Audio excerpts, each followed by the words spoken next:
Hello friends, मोहब्बत है हमारे पास episode 4। Please subscribe my channel and bell icon का बटन दबाना बिल्कुल ना भूलें।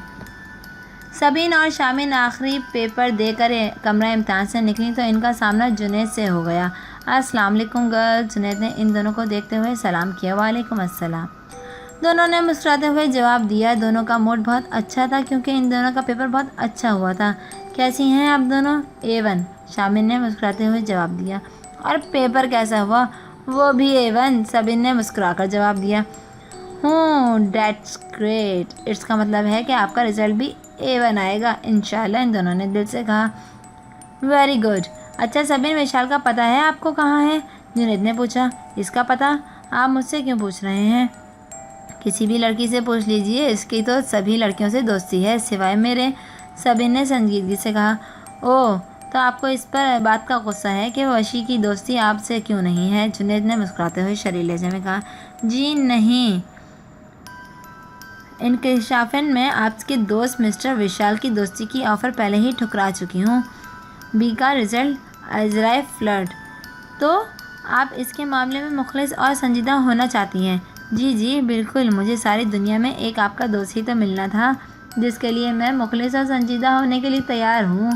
हो ना हो, बकौल रुखसार के वो कराची यूनिवर्सिटी से अपनी इन हरकतों से बायस बदनाम होकर निकला है। सबीन ने इनकी बातों को हकीकत जानने के लिए जानबूझकर जुनैद से ये जिक्र किया था। सबीन, तुम क्यों विशाल भाई के पीछे पड़ गई हो? शामिन ने इसे टोका। मुझे बहुत अफसोस के साथ कहना पड़ रहा है सबीन, आपके ज़हीन तो हैं आप, मगर जहानत सिर्फ निसाबी किताब और बहस से मुबाहिसे तक ही महदूद है। आप समझदार और नज़र निशनास नहीं हैं। आप में खरे और खोटे के इंसान परखने की सलाहियत बिल्कुल नहीं है। अगर होती तो आपके विशाल के मुतालिक जो ख्यालात हैं वो इसके बरअक्स होते। जुनैद ने तासुब से कहा।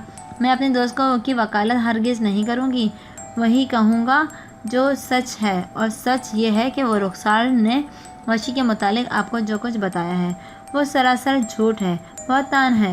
हकीकत ये है कि रुखसार ख़ुद अपनी नाजिबा हरकत की वजह से यूनिवर्सिटी से निकाली गई थी। वो ख़ुद बदनाम हो चुकी थी। वशी को वो कतई पसंद नहीं थी, इसलिए इसने इसका सलाम दुआ का सिलसिला भी ख़त्म कर दिया था।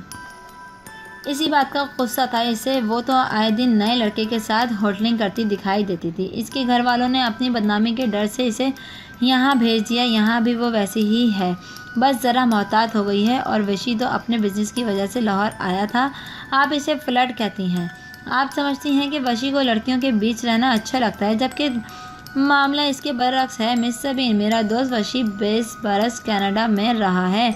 इसके सहर अंगेज़ शख्सियत और मर्दाना वजाहत के बायस वहाँ और यहाँ बहुत सी लड़कियाँ इनसे दिलचस्पी ली है।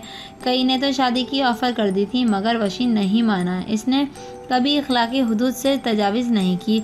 वशी तो अब आया है पाकिस्तान और यहाँ की लड़कियों की बेबाकी की देखकर हैरान होता है।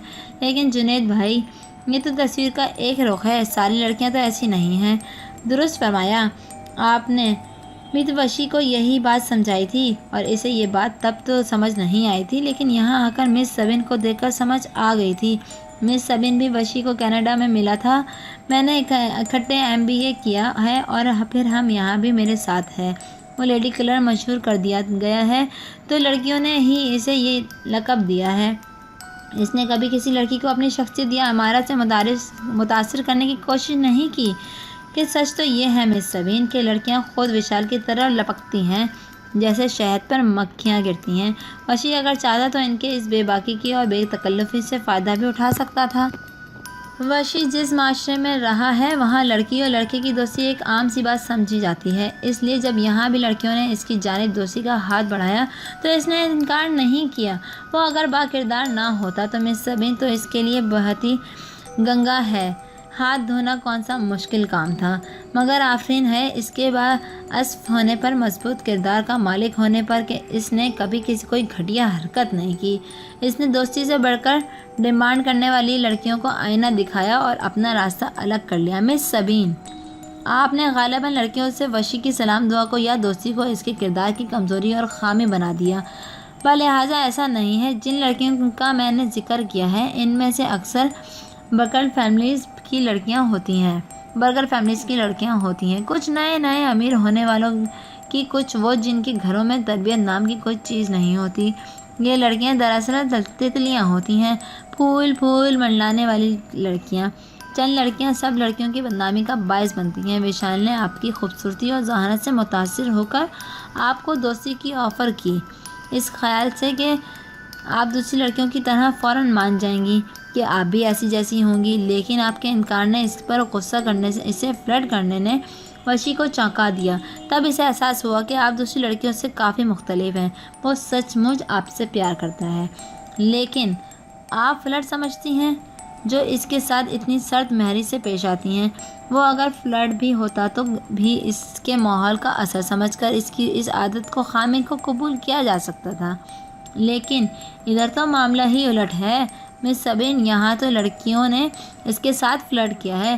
फिर अगर वो सब लड़कियों को फ्लर्ट बेबाक कहे तो आपको कैसा लगेगा? जुनैद ने संजीदगी से कहा तो सबीन से पूछा। जाहिर है बुरा लगेगा, सबीन ने साबुत से जवाब दिया। तो यकीन कर लीजिए मिस सबीन के वशी बहुत मिसबत सोच का मालिक है, बहुत मजबूत किरदार का मालिक है। वो तो आपको अपने जीवन साथी बनाना सेंध कर रखे हुए है, ख़ुद को बचा बचा के रखता है। उसका कहना है कि उसके जज्बों पर इसके जीवन साथी का हक है। वो अपने जीवन साथी के साथ ख़यानत का मतलब नहीं रखता। इसके वालिदैन ने बहुत उम्दा तरबियत की है, इसकी दोस्ती पर फ़ख्र है मिस सबीन। जब शक, बदगुमानी और बेयकीन का बादल आपके दिल और दिमाग से हट जाएंगे तो आपको मेरा दोस्त विशाल अहमद बहुत साफ, शफाफ, उजाला और प्यारा दिखाई देने लगेगा, जैसा कि वो है। इतनी लड़कियों को छोड़कर इसने आपके नाम अपने मोहब्बत भरे जज्बात वक्फ कर दिए हैं, तो आप में और वशी के हुस्न इंतखाब में कोई बात तो होगी ना। सैकड़ों लड़कियां इसकी ज़िंदगी में आईं और गईं, लेकिन इसका दिल सिर्फ और आपके नाम पर धड़कता है, आपके लिए बेकरार हुआ और इसने आपको ही सच्चे दिल से चाहा। आप गौर कीजिएगा मेरी बातों पर। वो दिल की बात भला झिझक कह देने वाला बंदा इसके लिए आपसे भी इजहार मोहब्बत कर बैठा है। प्लीज़ इसके लफ्ज़ों का, जज्बों का मान मत तोड़िएगा, वरना वशी टूट जाएगा। जुनैद ने नहायत रसायत से कहा। बस सुन लिया सब कुछ, अब तसल्ली हो गई है या नहीं? शामिर ने सबीन को घूरते हुए कहा। बिल्कुल हो गई है, बात करने से बदगुमानी दूर हो जाती है, इसलिए मैंने जुनैद भाई से सब कहा था कि ताकि ये मुझे हकीकत से आगाह कर सकें। थैंक यू जुनैद भाई, सबीन ने दिल से कहा। थैंक्स गॉड, आपको एतबार तो आया, जुनैद ने मुस्कुराते हुए कहा। मुझे दरअसल इन लड़कियों से ज़्यादा विशाल पर इससे गुस्सा आता है कि वो खुद इन लड़कियों को इतनी लिपशी क्यों कराता है कि बात आगे बढ़े। सबीन ने तासुब से कहा। पता है जुनैद भाई, विशाल भाई हमारे सगे फुफीजाद भाई हैं। ये इंकशाफ परसों ही हुआ है, शामिर ने इसे बताया। रियली? तो आप हैं इसके मामू की बेटी? जी हाँ, वो परसों हमारे घर आए थे। अच्छा, इसने बताया नहीं, मेरा इससे मिलना नहीं हुआ। वो आज फर्स्ट टाइम, इसका लास्ट पेपर था। मेरा ख्याल था कि वो सबीन की वजह से यहाँ इस वक्त आया होगा, जुनैद ने नरम लहजे में कहा। अब तो वो घर भी आया करेंगे, हमारे कज़न जो ठहरे, शामिर ने कहा। विशाल अस्मा फूफो के बेटे हैं, ये जानते ही मेरे इनके मुतालिक तमाम गुमान और शक व शुबे ख़त्म हो गए थे, सबीन ने ईमानदारी से बताया। शुक्र है, क्या ख्याल है, अब चलें? ओके, मुझे भी इजाज़त दें, अल्लाह हाफ़िज़, जुनैद ने मुस्कुराते हुए कहा और गेट की जानिब कदम बढ़ा दिए। Hi sister and fiancée, Faheem की आवाज़ पर दोनों चौंक गईं। भाई आप यहाँ? सबीन ने इसे हैरानगी से देखते हुए कहा। हाँ, मैंने सोचा कि आज अपनी फियांसी के संग सफ़र किया जाए, मौसम भी सुहाना है, चलें शामिन? फ़हीम ने शाना को वालियाना नज़रों से देखते हुए कहा। वह सुर्ख हो गई। और मैं? तुम अपनी गाड़ी में आ जाना, हम लॉन्ग ड्राइव पर जाएंगे। जी नहीं, शाम को 5 बज रहे हैं, बादल छा रहे हैं, बारिश हो गई तो शामिन ने फ़ौरन इसकी बात काट कर कहा। ठीक है भाई, आप शामिन को अपनी जिम्मेदारी पर ले जाएंगे, वक्त घर पहुंचा दिएगा। मुझे तो अपनी टीचर से मिलना है, पेपर से मुतालिक इन्हें बताना है, इसके बाद ही घर जाना है। सबीन ने अपनी ज्योमेट्री बंद करते हुए कहा तो वो मुस्कुराते शामिन को देखने कर बोला। ओके, हम चलते हैं, तुम लोगों के इम्तहान ख़त्म होने की खुशी में आज आसमां भी खुश है और हम भी खुश हैं। चलो डियर फियांसी। ओके सबीन, जल्दी घर चली जाना, शामिन ने इसको हिदायत की। वो ओके कहकर अपनी मैडम से मिलने चली गई। जब तक वो अपनी टीचर से और मैडम से मिलकर घर जाने के लिए बाहर निकली, बादल नन्ही नन्ही बूंदें बरसा रहा था। 5:30 बज रहे थे। वो गाड़ी में बैठते ही घर की जानिब बढ़ गई। इसके दिल और दिमाग और जो बोझ था वो इम्तिहान ख़त्म होने और जुनैद की ज़बानी विशाल की मजबूती से किरदार की हैसियत जानने के बाद हल्का फुल्का हो गया था। वो इस वक्त बहुत हल्की फुल्की होकर मौसम एंजॉय करते हुए गाड़ी ड्राइव कर रही थी। बारिश तेज़ी से तेज़ होने लगी थी। सड़कों पर रश बहुत कम था।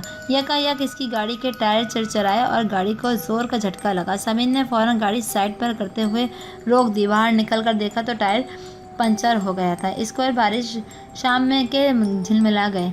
वो घबराई ज़रूर मगर चौंके। 3 साल से ख़ुद गाड़ी ड्राइव कर रही थी, इसलिए गाड़ी के मामूल की खराबियां ठीक करने में खासी माहिर हो गई थी। इसने गाड़ी की डिग्गी में से नया टायर और ज़रूरी औजार निकाले और जल्दी जल्दी हाथों की हरकत को देखकर पंचर शुदा टायर बदलने लगी। Thank you friends. आगे की स्टोरी सुनने के लिए please subscribe my channel and bell icon का बटन दबाना बिल्कुल ना भूलें।